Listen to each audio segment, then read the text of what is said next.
Hello, Conrad here at SPG Podcast Studio. Today we have a very special guest. This person is a TV series, movies, and movie shorts legend. Stay with us.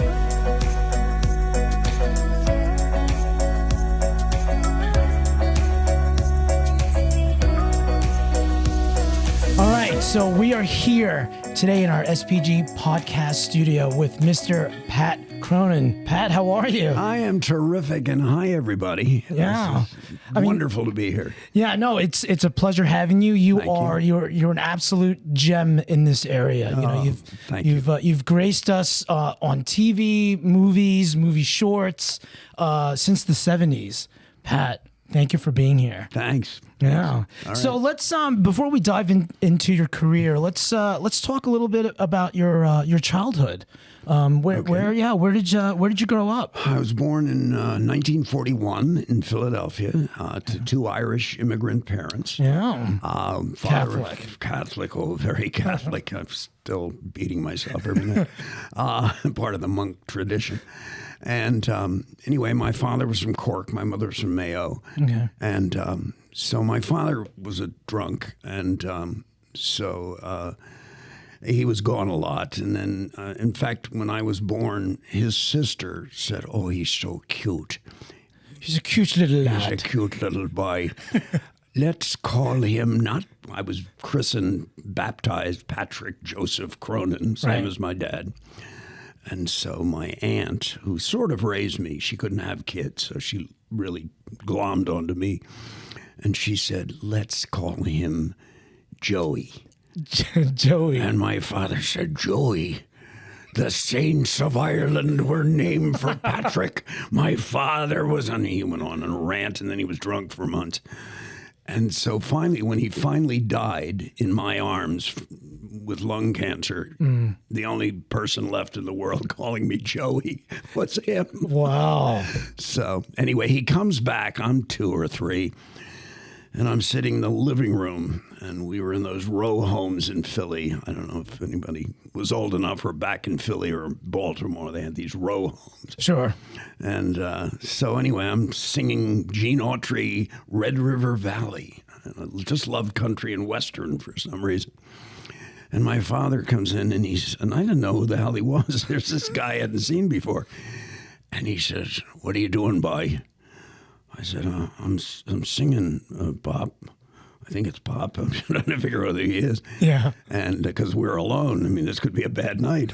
And so he said, "Well, that's terrible." So he grabs me, and the houses were all the same. Parlor, living room, kitchen. Then upstairs were 3 bedrooms and a bath. So he drags me upstairs, and he puts me on the toilet. I always thought that was symbolic.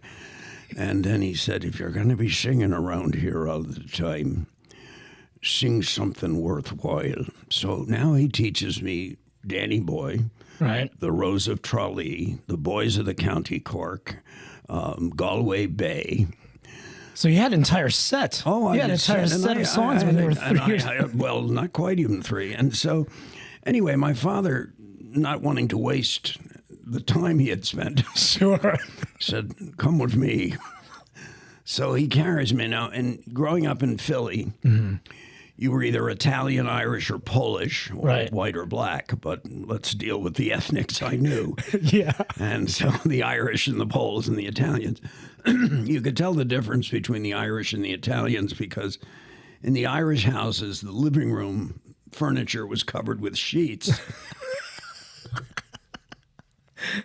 And the only time the sheets were removed is if somebody died. Yeah. Or if the priest was coming over and he had company. Yeah. Somebody could pull his sheets on. The Italians, however, covered their furniture in plastic. That's right. Terrible, awful plastic. It would make a loud crackling noise every time you sat down. You left your skin on there. But that's how you knew the different ethnicities. You knew who to date. Yeah. You dated the girls whose parents had sheets. She had sheets instead of plastic. That's right. So anyway, in every neighborhood, there was a church and a bar on every corner. Okay. So even now at age 80, somebody says, "Where do you live?" I go, "I'm up the street from Grace Fellowship, around the corner from Tipton's." Yeah. I mean, I can only identify places in terms of places of worship. Churches or bars. Yes. So now my father came. They had these saloons on the corner, and there's ladies' entrance, and then the men's entrance.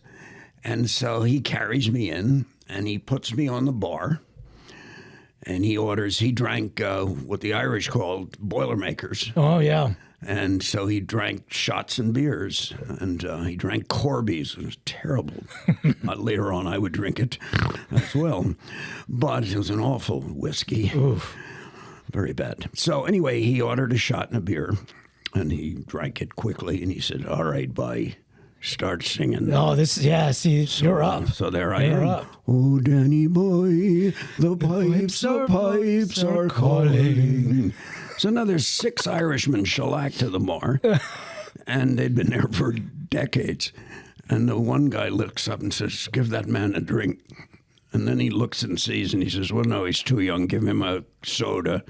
But give his old man a drink." There you go. So I sang 5 songs, and my father got 5 shots, 5 beers. I got 5 Cokes. I weighed 400 pounds by the time I was 4. You're overweight. But that's how I got into show business. I never became famous enough to be on like Kimmel or Carson or one of those. Sure. Because they always ask a rising star. Yeah. How did you get started? Right. And there's always the answer. I saw Gielgud in Richard III. Right. Or Richard Burton in Hamlet, And those were influences. But Yeah. basically, I was like the little monkey thing on the the little grinder. monkey boy. Give him a toothbrush. Right? So, Pat, That's how I got into show business. Oh, okay. Vaudeville died in the lapse of children. By the time I was 9 or 10, I was doing vaudeville. I was at Steel Pier in Atlantic City. Wow. And I was doing 4 shows a day, 10, 11, 7, 4, and 7. Right. And that was vaudeville, 4 shows a day. Did you excel more singing than dancing, or were you I was equally a singer. I was, and people were put in boxes. I was the Irish singer, right? And then we had the Italian singer, and we had a lass, kid in blackface, really, right? Al Jolson nonsense. Yeah. I mean, those were the times, and that's what I did. I sang Irish songs. Okay. And then I started making the tours of the Irish events, and I would sing. Around the country?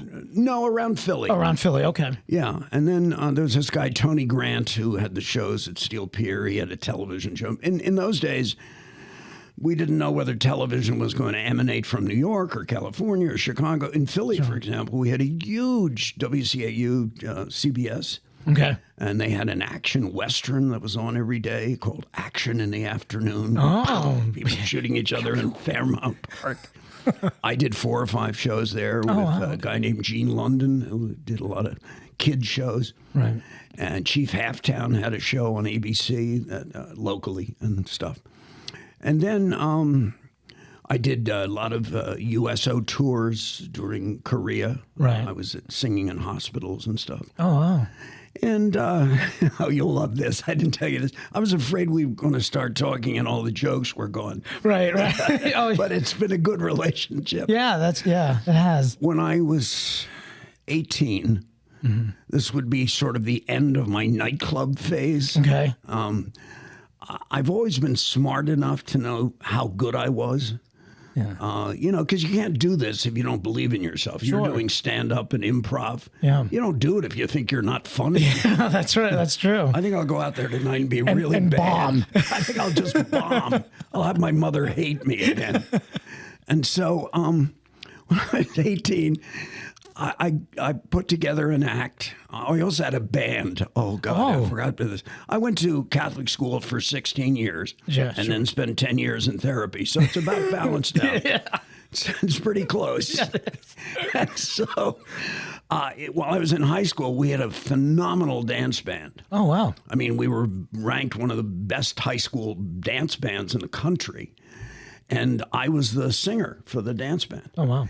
But everybody was jealous because we got paid. We went on gigs and we made money. Yeah. And so the students were getting paid, but were doing more than just, standing there singing, "Thanks for the memories," whatever.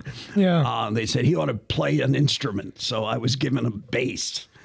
And I learned 4 notes. Yeah. So I played bass. And then we formed a group out of the dance band. I found a card the other day, which I'm giving to my son. Yeah. And it said Pat Cronin and the Blue Flames. Oh. That's how bad we were. Wow. They were really terrible. I mean, we weren't bad Blue musicians, Flames. but it was the start of rock and roll. And Sure. you know, 59, 60, that sort of thing. Yeah. And anyway, so then to cap off my nightclub career, there was a woman who lived in our neighborhood who was an exotic dancer. Okay. I mean, by today's standards, PG-13 tops. Right. Sure. Maybe PG-12. Yeah. I mean, not much. Yeah. But she knew I sang, and she said, I have the idea for an act. And I said, really? What Rose? I forgot. Rose LaRose was her stage name. Oh, right. Yeah. And so she said, I'd like you to come out in a white dinner jacket. I look 12 anyway, and a little Irish face. Yeah. And so she said, you'll come out and sing Unchained Melody. Oh. And I'll take my clothes off. I said, sounds like a good Irish Catholic plan. Oh, Danny boy. Yes. No. Oh, my love, my darling. Sorry. So anyway, I did that for 6 months. We were making $200 each a weekend. Oh, wow. When the average worker was working 40 hours for $80 a week. Right. So we were cleaning up. Yeah. And it was easy. I mean, you know, we were playing 3 bars, one in Chester, one in Wilmington, and one in Derby. Mm-hmm. Wagon Wheel was one. Anyway, they were dumps, really. Yeah, yeah. And I would come out in my white dinner jacket and sing love songs, and she'd take her clothes off, and that was it. Yeah, $200. Wow. Then my next love became acting, because the nightclub thing. Well, I had a decent voice. Yeah. The smaller clubs were shutting down, the down-home kind of places for Broadway belter types. Yeah, so the little rinky-dink type of places. Well, even the better. There's a place called a Celebrity Room in Philly that housed maybe, 300 audience, and you could make a living in those places. Yeah, but that's cities pretty were big, closing. 300. Yeah, but they were closing those. So it was either Skinny D'Amato's 500 Club, right? And you were Frank Sinatra, or there was Joe's Bar and Grill, and you were Pat Cronin. And so I decided I wasn't Frank Sinatra. So I'm being realistic about who you are is good. Sure. Yeah. I mean, I sang well enough, but I was not really that good. Not at that league. And so I gave all that up and decided I really liked acting. I enjoyed musicals, but I also I did a production in 1959 of The American Dream, written by Edward Albee. And it had just opened in New York. It was a huge hit and made him a superstar as a writer. Yeah. And he came to Philly because we were the first company to do it outside of New York. And wow. He liked it. And he liked me in it. And anyway, I was doing things like that, not only in college, but I was doing things on the outside. And, right. It was, the age of absurdism and O'Neill and Beckett, and it was fun. So then I decided I also like to teach, so I thought I'd get a master's degree. Mm-hmm. And so I applied to Yale, Stanford, and Tulane gave me money. There's the magic word. Right. And so tuition and fees and $800 a month. So full ride plus some spending money. $800 a month. I said, let's do it. Yeah. So I went to New Orleans, and of course that was an interesting Here I am, 22, and now unfortunately I had a drinking problem. Right. To say I had a drinking problem is like saying the Titanic had trouble with ice. I had a drinking problem. Right. So anyway, I get in New Orleans. Now, New Orleans is a bad city for a guy who likes to drink all day long. Yeah. Wow. So, and I was there when Kennedy was assassinated. That was its whole, setup. Yeah. But Richard Schechner was there, who was a theater giant, still is, and I studied with him. Okay. But the drinking was starting to, I began a pattern of getting out just before they said get out. Right. And so I was there a year, and then decided to audition for Lord theaters, like the Guthrie and the Arena and the Alley.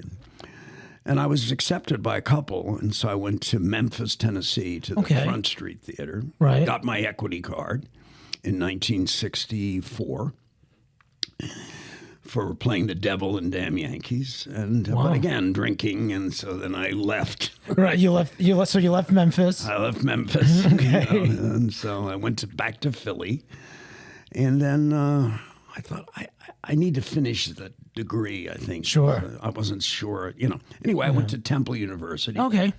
And I was lucky. They had a slot, and they gave me a scholarship, and I was there for 5 years, and I taught, and I got my master's degree in directing. Right. And then dinner theaters hit, and so I left teaching and still drinking, but that was about to end. Sure. And I got a real break in 1970. I got an audition for a touring show that was going to Broadway called Good News. Okay. A show written by De Silva, Henderson, and Brown in the 1920s. And it was going to star Alan Seuss, who was a huge star from Laugh-In. And so he was the star, and I got an audition to be in the show. So I'm living in Philly, and I go up to New York for the audition. And for whatever reasons, the train was late. I don't know. I leave my music, my pictures, my resume, everything on the train. Right. Oh. So now I show up at the audition like the worst amateur you could imagine. Yeah, you have no glossies. No, I have nothing. I have nothing that proves I'm an actor except I'm on a list. Right.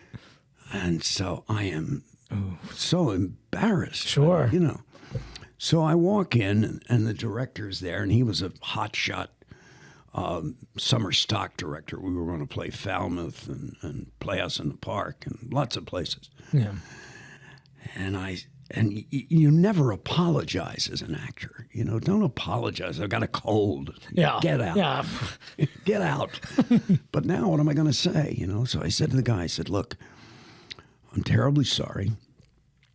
And as I start to say it, I think, you're an idiot. Yeah. I've left my picture, my resume, everything is on the train going to Boston. Yeah. And there's silence. There's 20 people, and they're behind this big desk with all these pictures on it and stuff, and there's you as an idiot. Yeah. And so the piano player said, so what were you going to sing? I said, I was going to sing Green Snake from Take Me Along. He said, I know a lot of Broadway tunes, but he said, I don't know that one. He doesn't know that one. Don't know that one.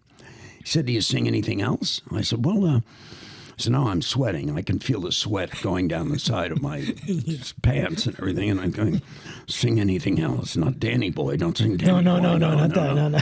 So then I love Camelot. So I said, if ever I would leave you from Camelot. He said, oh, yeah, Broadway key? I said, yes. So he starts playing, and I start singing. Well, I'm flat. I am sharp. I am terrible. I am giving the audition from hell. Yeah. And I'm not crying yet, but it's close. And now I finish, and it's really silent. And the director said, can you tap dance? I said, yes, I can. I said, I've had 8 years of tap training. And I begin to tap. I'm tapping. Yeah. And he said, that's very good. He said, do you think you could tap with batons? And now I lose it. I was right up to that moment. Yeah. But when the baton line came in, I lost my mind. Yeah. So I'm in front of 20 people, and I said, the baton? Yes. I can twirl the baton and dance and smoke and sing. My God, I'm 32 years old. I left my stuff on a train going into Boston. I need this job so desperately. You don't know what baton. Yes, give me the baton. So I think at this point they're grateful I'm not shooting anybody. Yeah, right. Because I'm now because you went mental. I went mental. Yes. Wow. Fortunately, they had me considered for a role where there was no singing. It was a very good part. Right. Those musicals in those days always had character guys who had stand-up acts of some sort and would come out and do their shtick. Right. And then they'd go on with the show. Yeah. And it was one of those parts. I was going to play the football coach. Oh, okay. And he was a superstitious nut. And I would come out going, pin, pin, bring me luck. Because I'm the man who found the duck. Say nonsense. And then, So anyway, I got cast. I got the part. Oh, wow. And Alan Seuss is a star. Yeah. And Alan and I became just enormous friends. Yeah. I mean, I just loved him. I was telling the young lady I talked to yesterday that I did a lot to try to help her out through some stuff. And she said, thank you for being so generous. I said, no. I said, Alan Seuss saved my life. I mean, he took care of me. We were on the road for 9 months, and he knew I had a drinking problem. But in those days, nobody cared that much. As long as you showed up. Yeah, as long as you showed up to work. I showed up and got drunk afterwards. Yeah. But Alan was just so generous of spirit. Yeah. When eventually, how did this lead you to the auditions to like L.A.? Yeah, it led me to everything because we finished the tour, and it didn't go to New York. Okay. And I'm back home in Philly, and I'm at the last year of my drinking. I want to stop. I'm sort of trying to stop. And so is this the beginning of the 70s? Yeah, now? 70, okay. Yeah. I took my last drink August 19th, 1973. Wow. So I'm sober 48 years. Yeah. So this is 72. Right. That's the tour was in 71, and now it's 72. So Alan, again, is a star, and he's touring the country and getting, $5,000 a week for doing these shows in dinner theaters. And so he goes to Jacksonville, Florida, to the Alhambra Dinner Theater. Okay. And he's playing the lead in a show called Send Me No Flowers. It's a funny 50s sitcom-y stage show. And they didn't have the next door neighbor, who's a really great part. And the director said, geez, I wish we had an actor who could play this guy. And Alan said, I've got just the guy. Yeah. So they called me up, offered me the part, and I flew to Jacksonville. And we did the show. I was a huge success, got great reviews. And Alan went on to do the show elsewhere. And so you worked on you for a year. Yeah. You got sober. Yeah. So we're looking at 73. 73. Right, and then 74. And then I toured the country for 2 years during the bicentennial. Okay. I played every national park in America except Alaska and Maine. Oh, wow. So I was in, Liberty Bell and Lexington and Concord. They have the ball and musket circuit. Right. Wow. The battlefields. And then they have, like, physical places. Like I did a show in front of Herbert Hoover's outhouse. I was quite good in front of the outhouse, as you might expect, with my people. And so I played Hawaii. I played all the islands in Hawaii, California, and you name it, I played it. Yeah. And it was the greatest job of my life. They paid me a lot of money for that time frame. Yeah. And you got to see the country. And I got to see the United States, all except Maine and Alaska. Yeah, in Alaska. Wow. And God, it was just wonderful. Yeah. And so when that was done, I had saved like 10 grand. And it's a lot of money for 1976. Sure. And so then I was, by now I was reestablished being around, alive, and sober. And so a director I had worked for back in the good days when I was doing stuff, Lyle Dye Jr., was doing a show in Dallas at a place called Granny's Dinner Theater. And it was written by Lloyd Schwartz and Wendell Burton. And there was a role in it for me, and Lyle told the theater to hire me, and they did. And so I went to, that was my first gig after the tour of the country. Right. So I go to Dallas, and so Lloyd Schwartz, as it turns out, was one of the creators of the Brady Bunch. Oh, wow. Okay. And the lead in the play was Ann B. Davis, who played Alice on the Brady Bunch. Yeah. And Wendell Burton, of course, had been a star in a movie with Liza Minnelli, Sterile Cuckoo. Okay. He was the male star. And anyway, and me and a girl, a lead ingenue. And it was cute. It was a cute play. And we opened, got great notices. And opening night, Sherwood Schwartz is there. Now, Sherwood Schwartz was one of the richest men in the world. He created Gilligan's Island. Okay. He created the Brady Bunch. And he owned those shows. There was no residuals for those shows. Yeah. So when the actors got their 5 payments, they were done, and the writers were done. Yeah. But Sherwood wasn't done. Yeah. He kept collecting. He kept collecting. He had created the Red Skelton show. I mean, he had quite a history, Sherwood. And there's a Jewish word, mensch, for humanity. Okay. And somebody is a menschkeit. They're just a great human being. Sherwood was that, a terrific human being. And so he was at the show that his son wrote, and he came backstage and he said, "You were very funny tonight." And people in the business who deal with comedy are like that. You know? Yeah. You were very funny tonight. Yeah. Stoic. There's no laughter in comedy. I mean, Larry David never laughed. Oh, really? Wow. No, I'll tell you that story. Yeah, too. sure. So anyway, Sherwood tells me I'm wonderful, and you say thank you and you smile a lot. Yeah. He said, "No, you should come to L.A." And I thought, oh goodness, I really need to hear this. Yeah. Well, thank you, sir. That's very kind. Thank you very much, and good evening, ladies and germs. So he left, and I did the run. And then I was offered a gig in Elmsford, New York, doing Billis in South Pacific. So I went to Elmsford next. And now I'm back making good money again as a supporting star kind of thing. Yeah, and you're on the East Coast. I'm on the East Coast. I'm at home, And so I go back, and I'm in my hotel in Elmsford, and there's no cell phones or anything.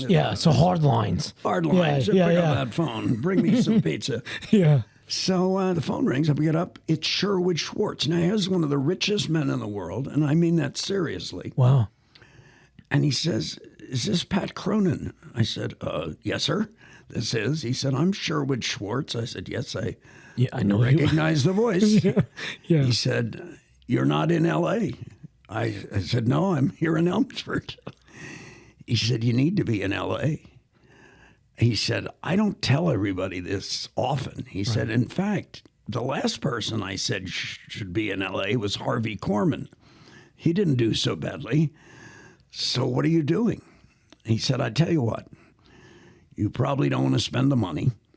So I'm writing a new show. It's called Big John, Little John. It's going to be on Saturdays with Herb Edelman and Joyce Bulifant. And I'm writing a part in for you." Wow. And he said, "I'm not going to pay your airfare. To hell with you. You'll make enough money on the job. Yeah. Pay your own airfare. Yeah, so fly out here. Fly out here, do this job. You'll see L.A. for a week. And see what you think." So you didn't even audition for that. No. He wrote it. He wrote for it for you. me. That's incredible. Yeah. There's so many people like that in this business. There's so many people willing to pay it forward. Yeah. I mean, I can't, it's just, I'm about to cry, really, because it's quite wonderful. Yeah. So, I flew out to L.A. and I did the job, and I fell in love with L.A. Sure. Fell in love with it. Yeah. I thought, my God, palm trees. Look at that. Yeah. They're better than cheesesteaks. Yeah. Look at that. So I go back to Philly and I sort of close business down. I'm single. Yeah. And I was offered a lead in a show about Bert Lahr, to play Bert Lahr. Okay. Wonderful script. And I thought, if I do this job, I'll never get out of here. Yeah. I'll just never get out of here. You'll be trapped. Exactly. Yeah. We were sort of talking about that earlier. So I turned it down. I said, "No, I know it's great and I should do it, but then I won't, I got to go." So I bought a one-way ticket to L.A. and the rest, as they say, was history. You know, I got to L.A. and I knew Lloyd Schwartz and vaguely Sherwood. Yeah, vaguely, yeah. And I wasn't in his league financially. We weren't going to be at the country club together. Yeah. And Alan Seuss. And so I was sleeping on people's sofas for a while. Yeah. And because I had some money, but not enough to not much. rock and roll here. Sure. So Alan was going out on the road with Play It Again, Sam. So Alan said, why don't you live in my house? Now he had what is now a $5 million house in West Hollywood. Wow. And he said, stay in my house. So I did. I was staying in this beautiful house in West Hollywood, 9014 Dorrit Street. And I started hustling. I started, doing what you have to do. I wrote letters to every casting director saying I'm an East Coast actor. Right. I love to do understudy work. Yeah. I was willing to do anything. Anything, yeah. Just to get noticed. Wow. And so finally, the guy. Well, you did get noticed, Pat, from the mid 70s through. I did over. All through your career. Yeah, I did You were in almost everything. But it didn't come by luck. You know, it came by hustle. Sure. I mean, I was writing these letters, and people started to take notice. Yeah. And so this guy was doing a play at the Amundsen said, we'd like to have you to read for Long Day's Journey as an understudy. Mm-hmm. I played the roles. And I went down. He said, well, you're too short. Charlton Heston is 6'6". Right. Or 5'8" and shrinking. Yeah. And 5'7" now. Yeah. And I hate aging. And so, but he said, we're doing a show next with Richard Thomas called Merton of the Movies. Wow. And he said, there are a lot of parts in that, so I'll bring you in again because you were kind enough to come down. Yeah. So sure enough, and Burt Shevelov, who was a Broadway director, star, was directing, and Richard Thomas was his first show after the Walton. Yeah. Annette O'Toole was the lead girl. And they had me down, and I kept reading and reading. I mean, it was a big event, you know. And the theater wanted the guy from Springtime for Hitler, who played Hitler. I forget his name. He was kind of a star in the Mel Brooks world. I love Mel Brooks. Yeah, well, this guy's very funny, but he's a broad actor, as a lot of them are. You know? Okay, yeah. And so Burt and Richard wanted, dare I say it, a real actor. Right. I mean, I play the material. If the material is quiet, I'm quiet. Yeah, yeah. Bring any energy to it, you know. Yeah. And this guy was pompous and an idiot, but he was quiet. Yeah. And the other guy was, raging with it. So finally, Richard Thomas and Shevelov said to the producers, we don't care that he's a star. Yeah. We want Pat Cronin. Right. And we have casting approval. Goodbye. Yeah. Wow. So I ended up with what was the second male lead. I was playing this director, J. Sloan Henshaw. Sit back, Richard, and look into that camera. He was wonderful. He was so pompous and terrific. And so this was Richard trying to make it in the silent film era. Right. It was funny. It was a wonderful show. We ran for 4 months. Oh, wow. I got an agent from it. One night, I'm in a dressing room, a great dressing room because I'm the second male lead, man. Yeah. And so there's this Irish Catholic. What's he doing here? Yeah, what happened? Look at all the candy. Is he working for us? Look at all the candy on the wall. So there's a knock on the door, and I thought, oh, well, maybe it's an agent. And I opened the door, and I saw the most beautiful blue eyes I have ever seen in my life. Oh. It was Paul Newman. Wow. And blue eyes. I'm just startled. And he said, I'm terribly sorry to bother you. He's a friend of Richard Thomas. He said, I'm sorry to bother you, but he said, I had to tell you you were wonderful in the show tonight. I said, thank you. Voice is cracking. Thank you. And so 2 weeks later, there's a knock on the door. Who can it be? Robert Redford? Now Now you're expecting. I'm stuck on myself. And it's an actress named Beatrice Colin, who was on Happy Days and played Marcia the Car Hop, and was on Wonder Woman and played Etta Candy. Oh, wow, okay. Yeah. And was the granddaughter of the guy who wrote the play that I'm doing. Right. George S. Kaufman. And so, anyway, she knocked at the door, and 7 months later, we were married. Wow. So, yeah, sort of strange. But there was. Yeah. And we had a great 23-year marriage, 2 kids, and she died of lung cancer, alas, at 51. But we had a great run, Yeah.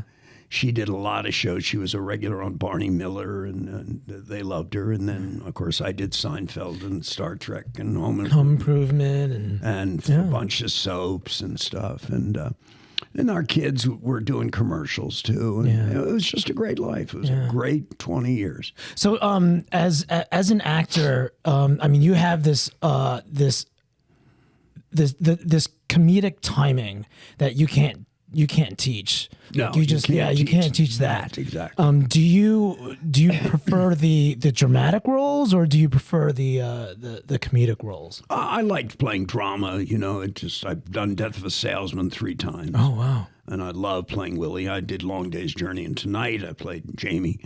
But when you're an actor or a stand-up or improv, sure. You have to figure out where your level is. And I don't mean silence yourself, but if you sing, if you're not as good as Sinatra, you're not as good as Sinatra. Yeah.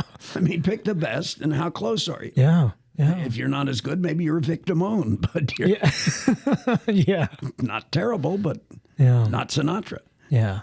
And a lot of people can't do that. I knew guys who were 5'4", and not very attractive, who looked in the mirror and said, "Redford is in trouble today." Because watch out. What? You're going to drive him? They're going to hit him your car? I mean, I looked in the mirror and went, still Irish, still fat, still going to play dumb. I knew what I was selling. Yeah. And it didn't bother me. Yeah. I mean, I made a fortune playing idiots. I'm sorry, ma'am. Were you driving that car under the influence? Look at me, ma'am. No, I'm sorry. You're looking the other way. I mean, I didn't know what I was doing. Yeah. But those were the roles I got. Nobody was asking me to play Hamlet. Right. But I could have played Hamlet for free at a community theater. Oh, sure. Sure. So, but I was making a lot more money doing what I was doing. So how... I will tell you about the Seinfeld, but whatever sure. else you want to ask. No, that's fine. Let's you were in a couple of episodes of Seinfeld. The sniffing accountant, where I hired George to work selling bras. A bra salesman. Which Larry David actually had a summer where he sold bras. Oh, so that's where that came from. Every episode, it's like 30-something. Sure. Every episode on those kinds of shows come from the life stories of the people working them. Right. So every episode of Seinfeld was an incident that somebody had. And then they just embellish it. Yeah. And then you were... the bra salesman. That's Sid Farkas. Yeah, where they were going to sell the men's line of brassieres. Yeah. And that was called the... I forgot the name of that. Anyway, I told you before we got here, I did an episode of the Seinfeld folk. Right. For their podcast. For their podcast. Yeah. And so we talked about the 2 episodes. Yeah. Anyway, my audition for Seinfeld is really not unlike my Princeton Fork episode. Right. I'm doing well. I'm scoring shows. I've been on Cheers. I'm a regular on Home Improvement. Sure. I recurred on 11 series. Yeah. Which is a lot. Yeah, that's a lot. I mean, that's where they ask you back to play the same part again. Yeah. And I had a year on Knots Landing. I mean, it was a good run for me. But, life starts changing. You start aging. My wife was ill. And so I go in to read for Seinfeld. And when you read for shows in Hollywood, there's all this money. Yeah. But we're in your office here at, what is it, SPG? Yeah, SPG, Strategic Placement. It's gorgeous here. I mean, it's just gorgeous. If people need to sell anything, they should come here. Oh, thanks, Pat. We appreciate that. The building sells itself. But in Hollywood, everybody lives in a can, lives in a place that nobody wants to be. Sure. I mean, they're just these terrible rooms, Yeah. And so I'm out in Studio City near CVS Radford, and it's in an audition thing, and they're seeing I would say 7. You would know every one of them. These all had specials on Comedy Central. Sure. These were stand-up guru types. Yeah. And me. And so you go in, you sit in this terrible waiting room, and then there's 20 people in a room that seats 10. Right. So you're sardined in there. Sardined in there, reading with somebody who doesn't know how to read. Ooh. And so I'm sitting out in the waiting room watching the comic giants go in. Yeah. And they're tearing the place up. I mean, the people in there are howling. They're erupting with, right. And I'm sitting there going, sorry, maybe I should go get the pizzas. Yeah. So I keep looking at the script and I'm thinking, this isn't really very funny. I mean, I don't think. I mean, the guy, he says, we have a men's brassiere. Yeah. And he says, that's a remarkable idea. Yeah. That's not funny. That's not funny. That's a guy accepting something as a reality. Sure. I thought, well, maybe I've missed something here. We'll find out if I don't get the job. Yeah. So I go in last. And again, sardine room, and there's Jerry Seinfeld. Wow. And Larry David. Yeah. And all the writing staff. Ooh.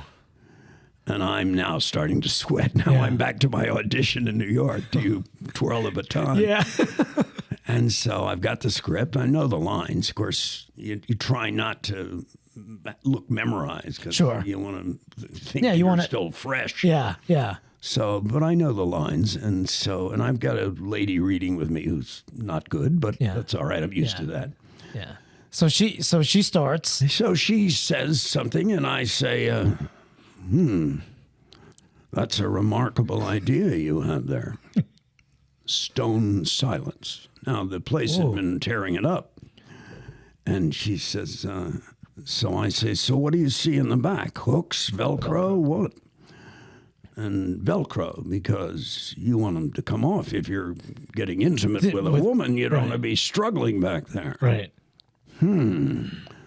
Wonderful. And I chuckle a little. Still silent. Still silence. Dead silent.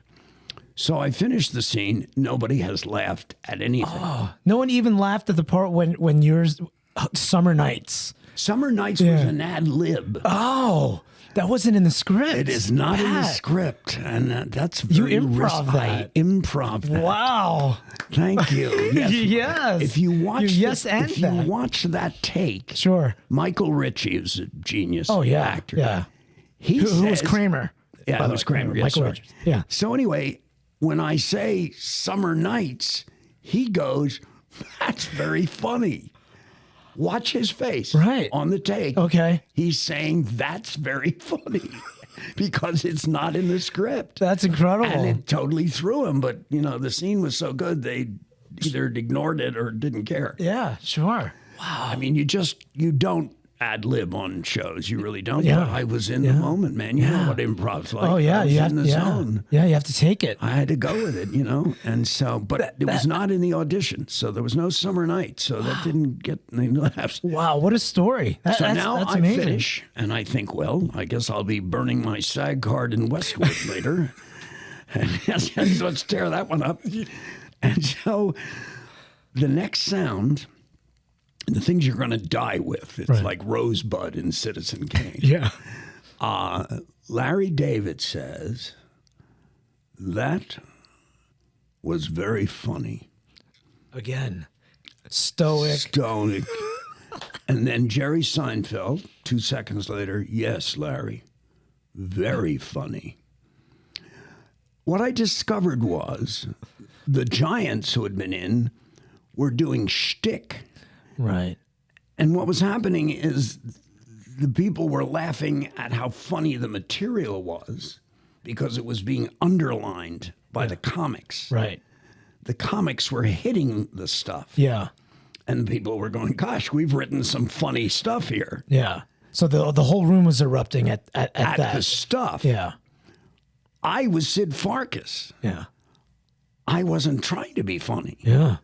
I didn't know what being funny meant any more than the people on, the show in Scranton with all the terrible people, The Office. Oh yeah, The Office. They can't play the jokes. Yeah. If you play the jokes, they're not funny. Yeah, it's not going to be funny. It's not going to be funny. That's what makes a genius show. Is you don't play for jokes. Yeah. And so even if they're jokes, you don't play the jokes. Yeah.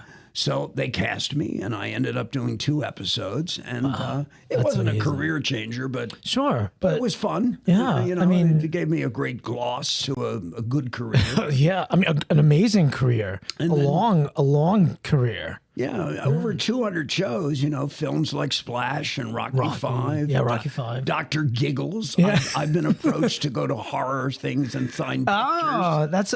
Yeah. For Wow. Dr. Giggles. That's Apparently amazing. A lot of people who like Dr. Giggles. Yeah. So I'm not sure I'm going to do that, but who knows? But that's If I still get bored flattering. enough. Yeah. Let's see, I'm in Johnson City doing nothing. I could go to Michigan and sign pictures. I think I'll go to Michigan.